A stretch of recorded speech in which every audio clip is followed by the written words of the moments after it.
proximidade do Brasil com os Estados Unidos, que é uma ameaça ao BRICS, Rússia, China... BRICS. Rússia e China querem impor a mesma lei que usam em seus países, a internet soberana, em nome da segurança cibernética. O senhor poderia explicar melhor essa declaração? Rapidinho. Antes de falar o sentido da frase, eu quero só tentar pegar aqui as palavras e tentar encontrar esse tweet. Então, querem... Como é que é? Vocês pegar ali? Querem... Deixa eu pegar de novo aqui. Querem...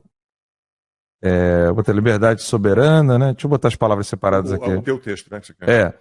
Querem liberdade soberana China. Vê se eu acho esse exato tweet aqui. Porque não vou achar o tweet em si, mas eu queria achar esse tweet. Porque se você puder voltar, produção, rapidinho, só para que ele... Eu sei que ele tá lendo mal, né? Ele fala do BRICS, da China, mas prestem atenção no que é dito nesse tweet, né? Dá o play, por favor. É a proximidade do Brasil com os Estados Unidos, que é uma ameaça ao BRICS, Rússia, China... BRICS. Rússia e China querem impor a mesma lei que usam em seus países, a internet soberana, em nome da segurança cibernética. O senhor poderia explicar melhor essa declaração? Segurança cibernética, né? Vejam só, estou botando aqui, segurança. Enquanto isso, produção, vai no meu perfil, daqui a pouquinho eu vou precisar de mostrar na tela, eu já dei RT, vai ser fácil de encontrar. O meu perfil, ameaça. Alan Conta 5, né? Eu vou tentar achar esse tweet em específico, porque esse tweet que eu faço, eu estou comentando sobre o que realmente está por trás de todo o ódio contra o Bolsonaro. Eu não consigo encontrar aqui, mas eu avisei, falei, alertei, e esse era o âmago da crítica do Terça Livre, né?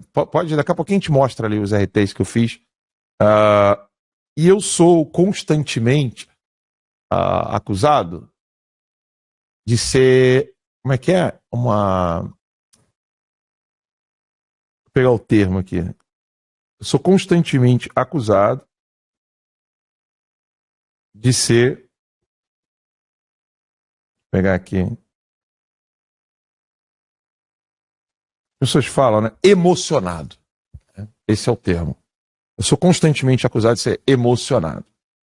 Por incrível que pareça, o meu TCC, o trabalho de conclusão de curso de filosofia, foi sobre as paixões da alma, né? E as paixões da alma, elas não são nem boas nem ruins, elas vêm porque nós somos animais, né? Não animais sem razão, mas nós somos animais racionais. Inclusive, quem faz até uma interpretação dos estoicos, como se o ser humano fosse um ser que pudesse viver sem paixões, é algo absolutamente inadmissível. O meu texto, mas em tweets de outros, né? Eu vou até tentar encontrar ele aqui no meu tweet mesmo. Achei. É uma publicação de 2019,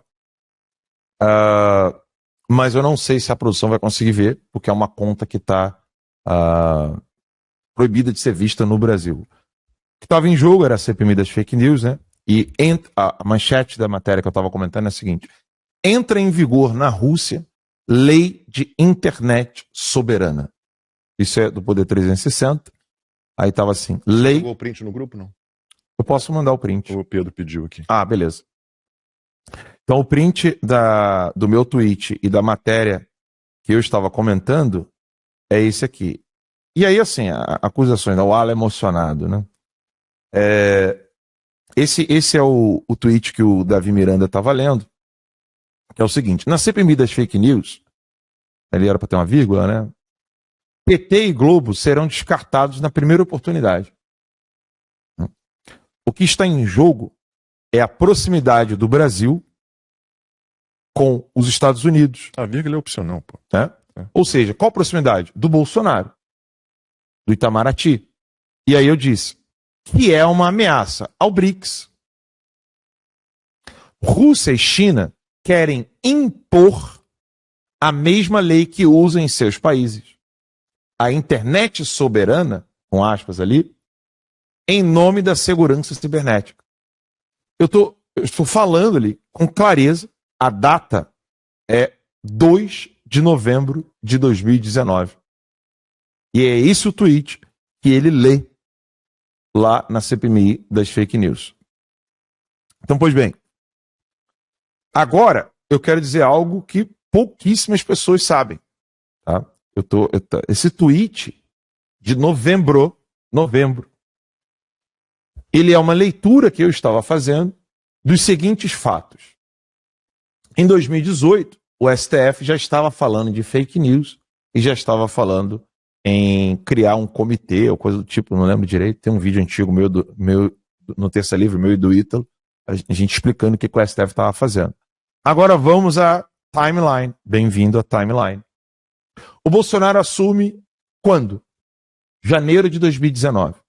Em janeiro de 2019, ainda em janeiro, o Bolsonaro toma uma decisão que acaba levando toda a direção do governo dele para um confronto com a China. Por quê? O Bolsonaro, ele, não satisfeito com o que o Bebiano estava fazendo, gravem esse nome, né? Gustavo Bebiano, falecido, Deus o tenha. Você tem ali uma ruptura do Bolsonaro com o Bebiano logo no primeiro mês, e ainda no mês de janeiro, um grupo de deputados do PSL, quem era o presidente do PSL? O Bebiano. O Bolsonaro estava no PSL, ele não estava no PL. O Bebiano era presidente do PSL, os deputados vão para a China. Quando o Bolsonaro manifesta desaprovação dessa viagem à China, eles voltam e há uma ruptura entre o Bolsonaro e o Bebiano. Os motivos expostos não são os motivos reais que eu sei. Eu sei. Quem é que indicou o Mourão como vice-presidente do Bolsonaro, tirando o Luiz Felipe? Bebiano. É o Bebiano que empurra o Mourão para ser vice do Bolsonaro. Vocês vão ver que o espírito chinês vai estar sobrevoando cada ponto histórico que eu vou falar aqui agora. Cada um. Em cada momento vocês vão ver a mão do Partido Comunista Chinês. O Bebiano, então o Bolsonaro rompe com o Bebiano. E o Paulo Marinho, que é o pai do André Marinho, fica putaço, não gostando dessa decisão. De quem o Paulo Marinho era amigo íntimo. E ele se aproximou do Bolsonaro para tentar controlá-lo. De quem que ele era? Do Dória e do Michel Temer. O grupo LIDE e o próprio Michel Temer, eu nem preciso dizer para vocês qual é a intenção e a participação deles em empresas do Partido Comunista Chinês. O Eduardo Paes, que é do MDB do Temer, quando ele deixou de ser prefeito, a primeira coisa que ele foi fazer foi trabalhar para a BYD. Agora ele está no PSD, né? Agora ele está no PSD, mas ele era do MDB na época. Uhum. Então, quando ele estava trabalhando para a empresa do Partido Comunista Chinês, a BYD, ele conseguiu exatamente por causa Eduardo Paes volta para a BYD Motors. Ele vai exatamente por causa da influência do MDB e a tentativa de aproximação do Michel Temer com o Partido Comunista Chinês. Afinal de contas, toda a tentativa do Michel Temer de querer privatizar certas empresas no Brasil era só para vender para o Partido Comunista Chinês. Não eram privatizações de fato. Então, vamos à timeline. Bolsonaro rompe com Gustavo Bebiano. Isso acaba desaguando no próprio Paulo Marinho, que é do grupo LIDE, do Dória. Eu não preciso nem lembrar aqui o que o André Marinho estava fazendo na pandemia. Naquele jantar onde ele estava com o Temer, ele estava com todo mundo, o Dória. Você em casa, você era obrigado a ficar em casa. Você era obrigado a se ferrar. Mas ele estava num jantar com todos esses homens que eu estou mencionando aqui agora. E ainda enquanto o Bolsonaro ainda estava ali no PSL e o Bebiano ainda presidia, nós tivemos a viagem onde foi elogiado o sistema de vigilância estatal chinesa. Do Bebiano. A resposta, Bolsonaro rompe com Bebiano duramente e Marinho e acaba fortalecendo os laços do Bolsonaro com os Estados Unidos e Israel. Essa aproximação do Bolsonaro com os Estados Unidos e Israel foi tratada pela imprensa como uma ala ideológica radical. Lembrem-se disso, tá? E aí você tem a imprensa dizendo que rompeu com a tradição do Itamaraty. Qual é a tradição do Itamaraty? Eu digo para você em casa. Em 1974, foi o Geisel, general do regime ou ditadura militar, chame do que quiser, foi ele quem abriu a embaixada da China no Brasil. E 3 ou 4 anos depois, é ele próprio, o Geisel, quem traz de volta todos os comunistas para o Brasil. Todos. Dando anistia. É nessa que volta o Dirceu, é nessa que volta o Brizola, é nessa que volta todo mundo. E aí você tem a criação do PT, depois você vai ter, 2 anos depois da Constituição, você vai ter a criação do Foro de São Paulo. Eu não preciso dizer qual é o resto. Isso em 74 ele trouxe a embaixada da China e 78 você vai ter a anistia e os comunistas todos voltam. Agora, por que os comunistas voltaram? Quem é que queria derrubar o Geisel? O general Frota, Silvio Frota, que escreveu o livro Ideais Traídos.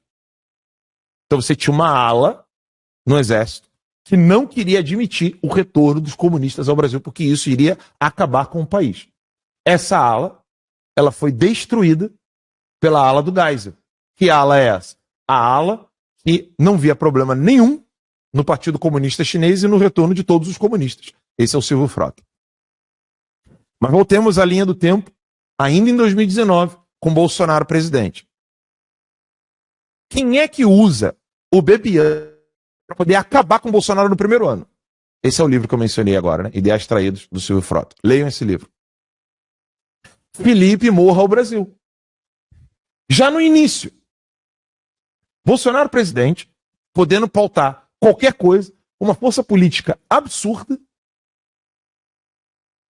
ele é minado não pela Catanhede, Mira Leitão, fala um jornalista bem esquerdista, bem Otávio comunistão. Guedes, Daniela Lima. Não, pior. Falam pior do que isso. Bruno Altman. Não, aquele Breno Altman. Não, aquele que o irmão ou primo dele tinha envolvimento com o MEC.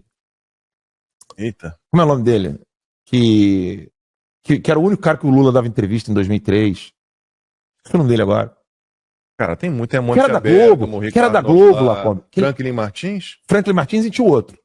O que tinha envolvimento com o negócio do MEC. O pessoal do chat vai falar aí agora. Que ele tinha contrato com o MEC. Peraí que eu estou aguardando aqui a resposta. Mas enfim, o que eu quero dizer é, quem é que minou o governo do Bolsonaro nos primeiros meses? Nos primeiros meses. Aí agora eu quero que você que está me assistindo diga que sou eu, né? O Kennedy Alencar? Não? Kennedy Alencar, é isso aí mesmo. Ah, não, era das gráficas, né? Das gráficas. Os irmãos dele levaram 16 milhões de reais da Dilma, uma gráfica que não existia. Vamos ver se o emocionado sou eu lá. Ele assumiu como superintendente extraoficialmente da Rede TV quando eu saí da emissora. Ele assumiu. Já não está mais lá, parece. Ele mandava na Rede TV. Mandava, né? A Milcar e D'Alevo acha que tem uma dívida de gratidão com ele, tadinho. E aí, vamos lá então. Vamos ver se eu sou eu. Aí, ó. Esse aí.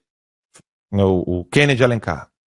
Então, o irmão do Beckenbauer, do Rivelino, os irmãos dele têm esses nomes assim. Ah, é? É. Que doideira. Pode ver. Então, vamos ver se o emocionado sou eu. Quem é que minou o governo Bolsonaro? Foi o Kennedy Alencar? Foi o Franklin Martins? Foi o PT? Não.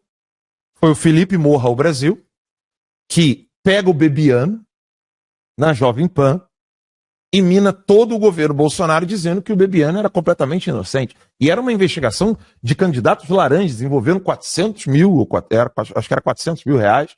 E o Bolsonaro ficou puto com aquilo porque era no estado dele.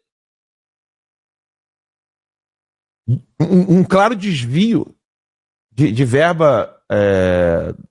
Como é que é o nome da verba do partido? Esse é o nome agora. Pode ser fundo partidário, fundo eleitoral. Fundo partidário, fundo eleitoral. Era um desvio. Um bando de mulher que se candidatou, que ganharam, acho que não passou de 300 votos, e foram gastos 400 mil reais na época.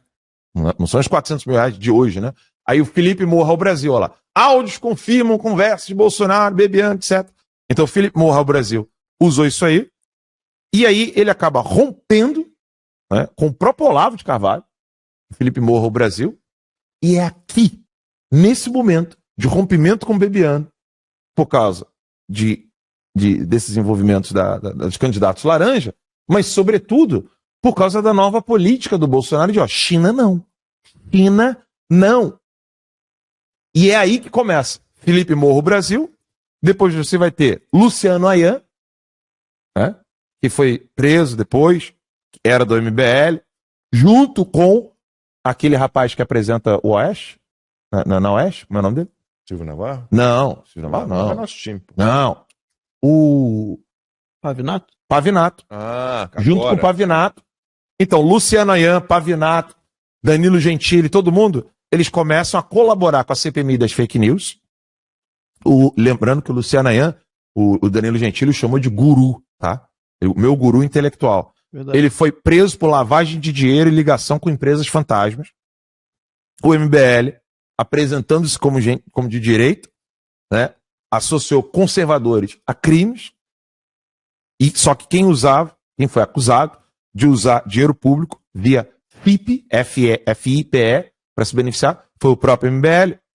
E é na CPMI que você vai ter toda a alimentação necessária vindo. Lembremos, a CPMI, novembro, tá? Nós estamos aqui, novembro. Como é que começa isso? Novembro aqui, Janeiro, Bolsonaro rompe com o Bebiano. Fevereiro, esse rompimento fica cada vez pior. Foi a época da viagem dos deputados do PSL à China. Durante todo esse período aqui, você vai ter toda uma movimentação dos pseudo-liberais ali, MBL, Luciano Ayan, Danilo Gentili, Felipe Morro Brasil, essa galera toda contra o Bolsonaro. Isso vai alimentar a ideia de gabinete do ódio. Isso acontece ali em março, abril e maio de 2019. Essas acusações vão ganhando corpo até chegar na CPMI das fake news, que é quando eles levam tudo o que o Ernesto Araújo, o Eduardo Bolsonaro e o Felipe Martins estavam fazendo de aproximação do Brasil com os Estados Unidos e com Israel. E aí esse afastamento da China obriga a China a mudar o embaixador. A China muda o embaixador e Yang Waming sai do Chile depois de ter conseguido fazer um golpe no Chile. Sim, você lembra disso, né, Max? Teve na Argentina também, né? Ele estava na Argentina, depois ele foi para o Chile. E na Argentina também teve protestos organizados e há suspeitas de participação de russos. Tá? De agentes russos, até gente ligada ao exército russo. Ou seja, há aí Isso vai ter que ser analisado em algum momento, né? Depois do Foro de São Paulo, talvez a gente possa fazer até um documentário sobre isso.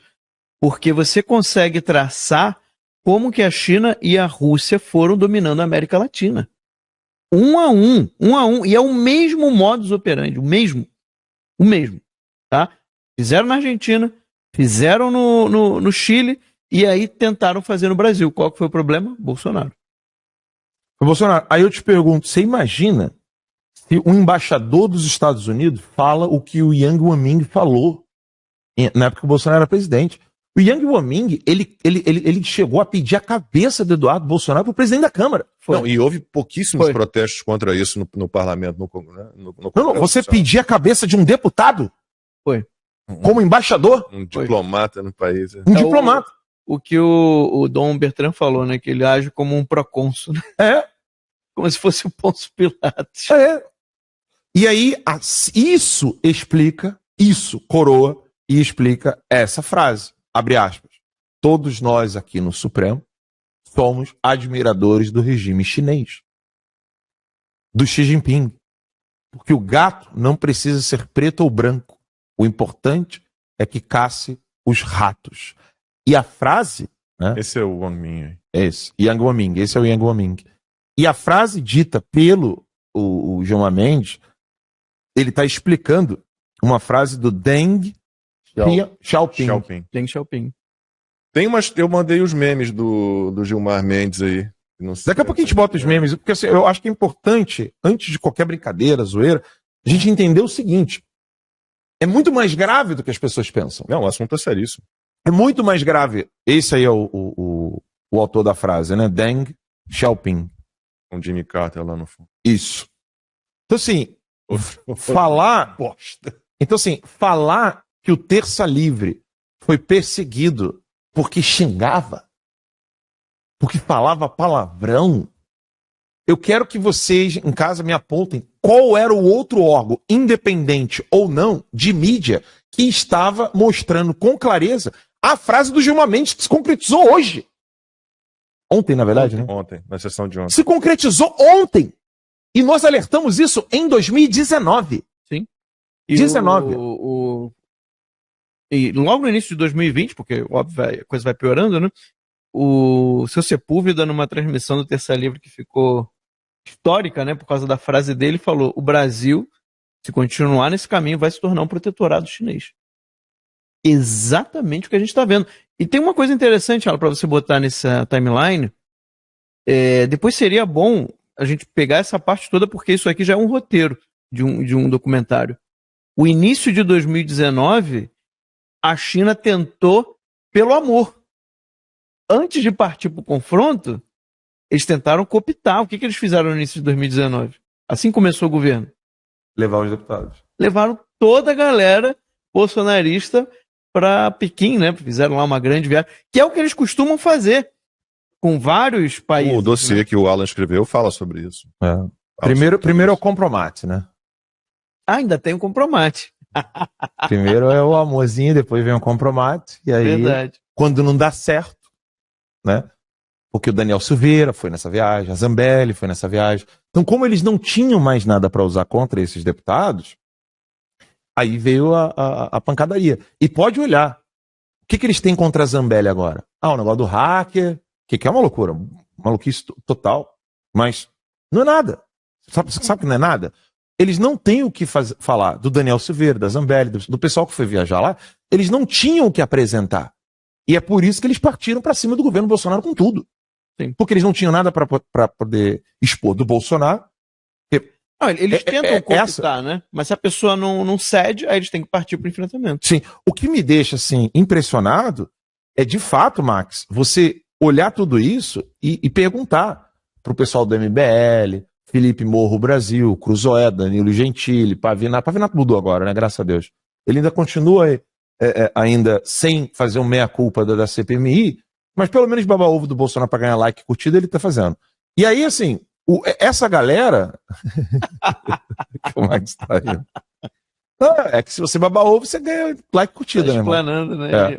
Mas assim, esse pessoal, eles têm a cara de pau de olhar tudo isso e falar assim, não. Até aquele policial lá da Bahia. Não, o Bolsonaro ajudou a China. Sabe, eles falam isso. Ainda tem isso ainda. Eles falam isso. Eu não ia falar um negócio. Deixa quieto. Nem pode falar da reunião do BRICS, né? Exato. E aí você tem o Bolsonaro enfrentando como podia. E aí, óbvio, né? Aí eu não vou dar continuidade aqui agora, que senão só eu vou ficar falando aqui, eu não quero isso.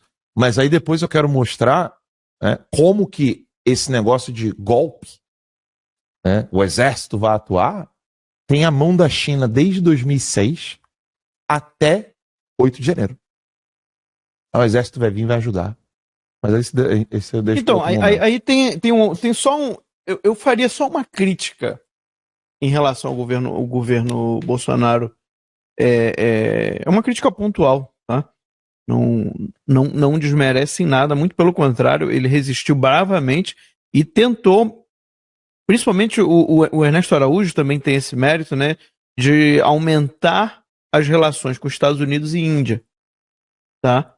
Para não ficar dependente da China. Mas, na época, o Alan vai lembrar bem disso, quando a gente estava batendo muito na China falando sobre isso, muitos conselheiros, né, muita gente no entorno ali do Bolsonaro, pessoas próximas e importantes ali do governo, falavam o quê, Alan? Não sei se tu vai lembrar disso.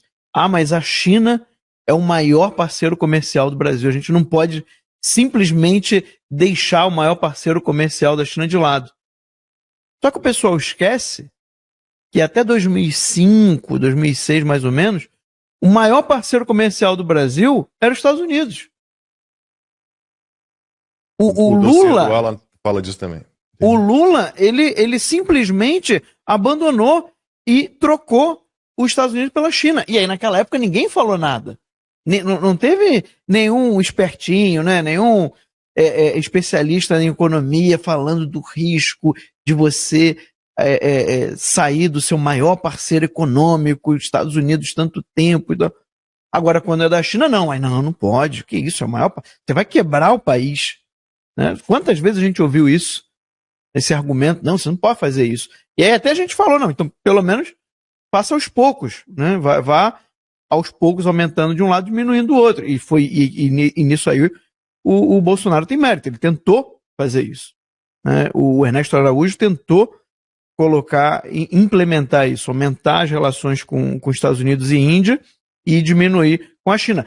Tanto é, mais um evento, Alan, para botar a nossa timeline, tá? Esse é um documentário bem interessante, porque pouquíssima gente faz a relação desses fatos todos. Tanto é assim que os Estados Unidos, que o Brasil fez um acordo com a Índia e nós fizemos uma live com um especialista em contratos, explicando em detalhe esse acordo. Um contrato que o Brasil assinou com a China, com a Índia, perdão. Que o Brasil assinou com a Índia. Óbvio que ainda não teve pagamento ali, era na verdade, nem seria exatamente um contrato, né? Era uma intenção de fechar um contrato. Sobre a questão das vacinas. E a Índia ofereceu um contrato que não existe em nenhum lugar do mundo. O Alan vai lembrar disso. A Índia ofereceu o contrato seguinte: olha, nós vamos produzir a vacina aqui, nós vamos mandar a vacina para vocês, vocês aplicam e se tiver problema, vocês não precisam pagar. Ou seja, se não for eficaz, se tiver qualquer problema aí no que a gente vai mandar, vocês não vão precisar pagar. Isso não existe, tá? Foi assim, realmente uma tentativa da Índia querer aumentar a amizade, relações comerciais com o Brasil. E aí o que fizeram? Vocês vão lembrar disso. Fizeram um processo enorme contra esse acordo, que nem chegou a ser fechado. Vocês se lembram de irregularidades, apontando várias irregularidades, no final não tinha nada, né, entre Brasil e Índia. Mas por quê? Porque, na verdade, era a esquerda mandada pela China para tentar minar a relação Brasil. E conseguiram, porque pegou muito mal toda aquela história, tudo aquilo que eles inventaram, como se tivesse ali uma irregularidade. E a história do desentendimento do Bebiano com o Bolsonaro, o que se contou na época, pelo menos, é que eles tiveram essa ruptura, né, Gustavo Bebiano e o Bolsonaro, porque o Bebiano aceitou conversar com a direção da Globo, da Rede Globo em Brasília. O Bebiano, pelo menos foi a informação que circulou, é que o Bebiano achava que o Bolsonaro não deveria peitar tanto órgãos de mídia, veículos de comunicação que estavam ali numa guerra permanente contra ele, que o ideal era abrir uma negociação, abrir um diálogo. Então, Alan, não teve nada a ver, quer dizer, essa foi uma desculpa encontrada, na verdade, a questão entre Bebiano e Bolsonaro, a ruptura entre os dois se deu por conta de um movimento pró-China? O pano de fundo... Ou houve também esse desentendimento? Não, houve desentendimento. Em relação ao trato com a imprensa? Em trato com a imprensa, o Carlos Bolsonaro, por exemplo, entrou no meio de campo, porque quando o Bolsonaro estava ali falando, olha, eu não estava nem sabendo, porque o Bolsonaro falou assim, se essas investigações aqui caminharem e tiver algum erro nele, por parte do Bebiano, ele vai ter que ser punido. O Bolsonaro era muito... Todo mundo sabe que o Bolsonaro é um cara muito sério. Eu eu aceito qualquer crítica ao Bolsonaro, desde que a pessoa simplesmente fale assim, ele foi burro, mas não desonesto. Verdade. Beleza? Então assim, por exemplo, eu não tô na pele dele, eu jamais olharia o meu algoz, que é destruir a minha vida e faria piada com ele. Como o Bolsonaro fez. Mas ninguém pode dizer que o Bolsonaro é desonesto. Você pode dizer que ele tem limites cognitivos. No sentido assim, a pessoa fala assim, eu faria de uma maneira mais inteligente isso ou aquilo. Mas desonesto, no sentido de canalha, roubado, sabe? Falar de acordo com o bolso ou a carteira ou a conta bancária, isso não. Isso é algo que não dá. Isso não dá. Agora, a decisão, por exemplo, o Jair Bolsonaro, ele cedeu à pressão dos militares, influenciados pelo Partido Comunista Chinês, mas foram os militares que pressionaram para a retirada do Ernesto Araújo. Isso aconteceu. Foi pressão dos militares para tirar o Ernesto. E depois o Ernesto sai e sai cuspir o marimbondo. Para mim foi um erro do Ernesto. Mas também não estou na pele do Ernesto. Né? Então, eu acho só assim que deveria de ter ali uma conversa melhor na saída do Ernesto. Mas o Ernesto, ele estava certo 100% em tudo aquilo que ele estava falando da influência dos militares para a retirada do trabalho dele com o Felipe Martins na aproximação com os Estados Unidos. Quem primeiro fez a aproximação foi o Felipe Martins, mais Ernesto, né? Mas sobretudo o Felipe Martins. E hoje o Eduardo, por exemplo, colhe os frutos disso. Lei Magnitsky vai sair por causa dessa articulação que foi feita no início do governo. O efeito da coisa, sabe? Anos depois. Mas quem estava sob a influência do Partido Comunista Chinês? Os militares. A gente já mostrou a fala do Gilmar Mendes, agora eu tô perdidinho.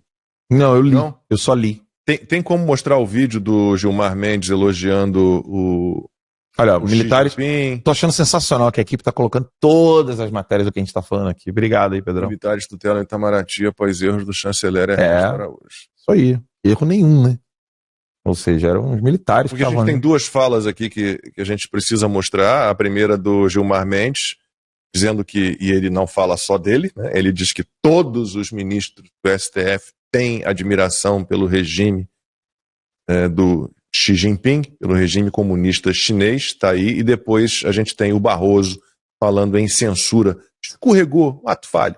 Vamos ver primeiro do Gilmar Mendes. Somos admiradores do regime chinês, né?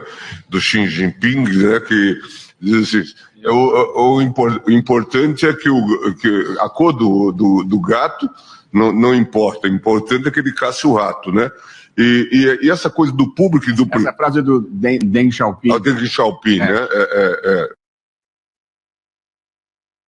Nós, ministros do Supremo, somos todos admiradores do regime do Xi Jinping.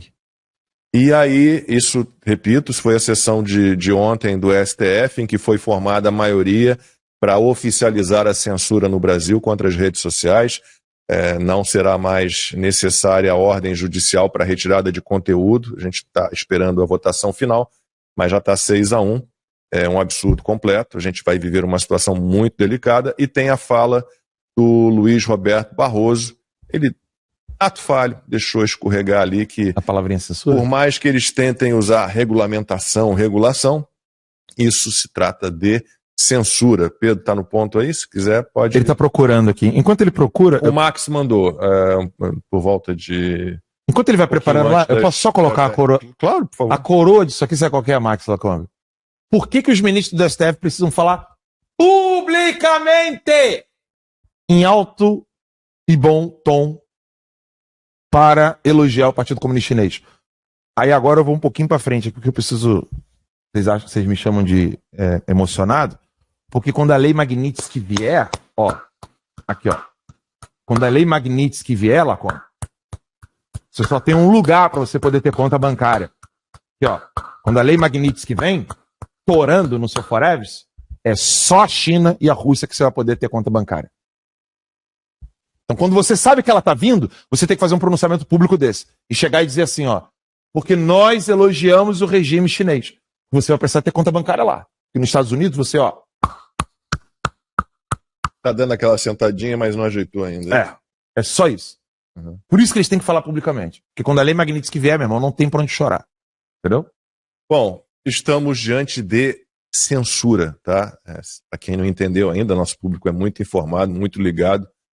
É censura, né? O que está estabelecido agora é que a censura é oficial, né? Não precisa mais de ordem judicial para retirada de conteúdo das redes sociais. E o Luiz Roberto Barroso, presidente do STF, admitiu um ato falho, mas deixou sair. E aí tentaram dar uma corrigida, vamos ver o vídeo. Eu acho que, na verdade, as plataformas também têm condições de fazer uma avaliação se está-se diante de um caso manifestamente criminoso ou não. Eu dei um exemplo. Eu teria dúvida se num debate público eleitoral, se isso não dependeria de iniciativa da parte ou se a gente teria que impor à plataforma o ônus da remoção, entendeu? Ela fazer a censura. Here I come. Oh, here I come.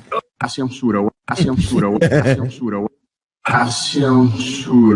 ela fazer a avaliação do que pode e do que não pode. Essa é a minha dúvida. Presidente, eu acho essa questão. Ô Max, e a gente estava falando sobre isso porque, bom, criaram uma arma de censura pesada, mas eles vão ter que encontrar um jeito de impedir que os seus opositores, né, o outro lado, também use essas armas. Porque o que a gente vai acabar tendo são exércitos montados tanto de um lado quanto de outro, infelizmente, para ficar retirando conteúdo dos adversários, né? Sim. E aí você vai ter, dos dois lados, grupos agindo dessa forma. Não precisa mais de ordem judicial, é uma questão de mandar uma ordem, uma notificação, uma ordem extrajudicial e eles vão ser obrigados a tirar, e aí depois vamos discutir, né? A gente vai viver uma situação muito estranha. E a minha conversa com o Max hoje cedo foi exatamente sobre isso. Qual a estratégia que eles vão conseguir montar para que essa arma que eles criaram, que eles estão criando, seja usada só a seu favor? Pois é, porque do jeito que eles estão colocando é o seguinte: você viu uma postagem e se sentiu ofendido.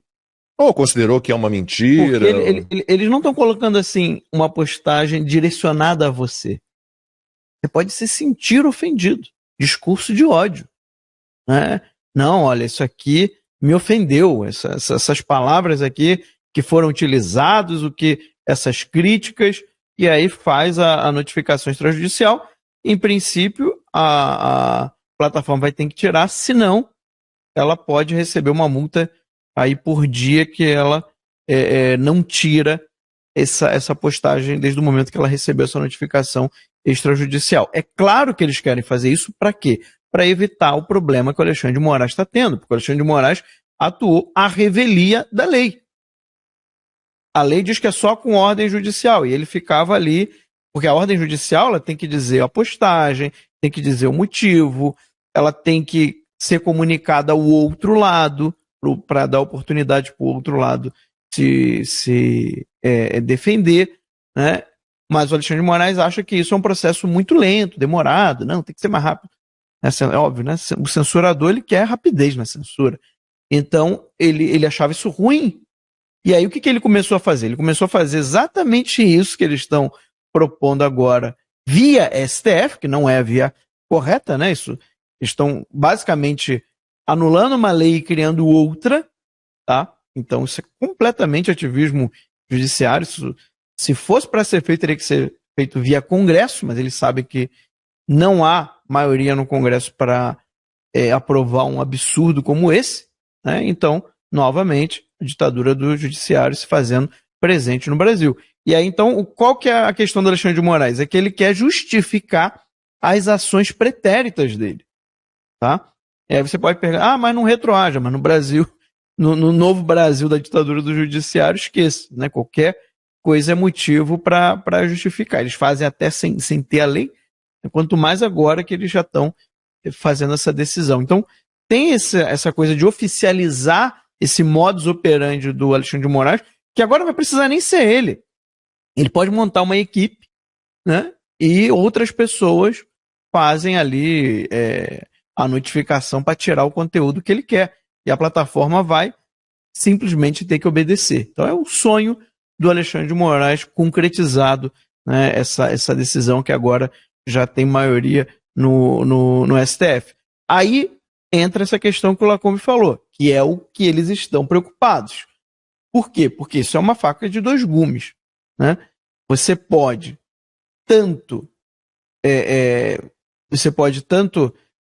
ter esse poder, mas ao mesmo tempo você está dando poder para que a direita faça a mesma coisa, né? Organize lá grupos para olhar postagens de esquerda e mandar notificações para que elas sejam retiradas. E aí vai virar o Deus ainda nos que não acuda. seja o comportamento usual dos conservadores, né? Porque quem quer calar o outro lado nunca foram os conservadores, né? Não, esse é um movimento e é um comportamento típico dos comunistas. Mas eles sempre vão nos olhar com a regra deles, né? Com a régua deles. Então eles vão ter medo de que isso aconteça.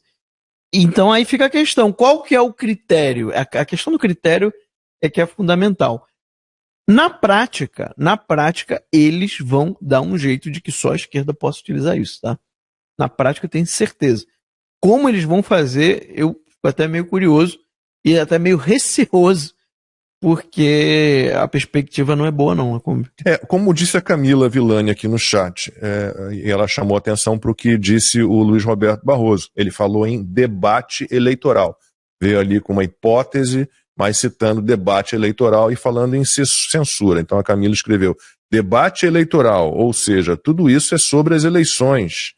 Não teremos eleições, ou teremos mais uma vez, Camila, eleições com um processo todo desequilibrado, né, como a gente teve já em 2022. Né? Falei disso ontem aqui, com TSE tomando 99% das suas decisões favoráveis ao Lula e desfavoráveis ao Bolsonaro. Foi assim durante toda a campanha, né?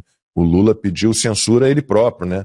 Declarações antigas e vídeos antigos do Lula, ele pediu, não, isso aí não pode ser mostrado. Quer dizer, o cara, ele próprio se censurou porque entendia que o seu comportamento, que é sabido de todos que tem um mínimo de informação, poderia prejudicá-lo nas eleições, né? E o TSE agiu como um cúmplice ali da oposição ao Bolsonaro. E aí, Alan, essa fala do Barroso se entregou ali? Eles vão cada vez mais abandonar um pouco algumas palavrinhas que eram utilizadas e daqui a pouco eles vão começar a fazer essa interpretação da censura do bem, né? Assim como a Miriam Leitão falou assim, entenda porque nem todo aumento de impostos é ruim. É a nossa próxima pauta. Eles no início, eles falam assim, não é aumento, né? Sabe, no início eles usam o quê? Eles usam as palavras que podem amenizar. E essas palavras vão ganhando corpo e ninguém fala nada. Quando eu falo ninguém fala nada, eu estou dizendo o seguinte, a classe falante não se aterroriza com as barbaridades que são ditas.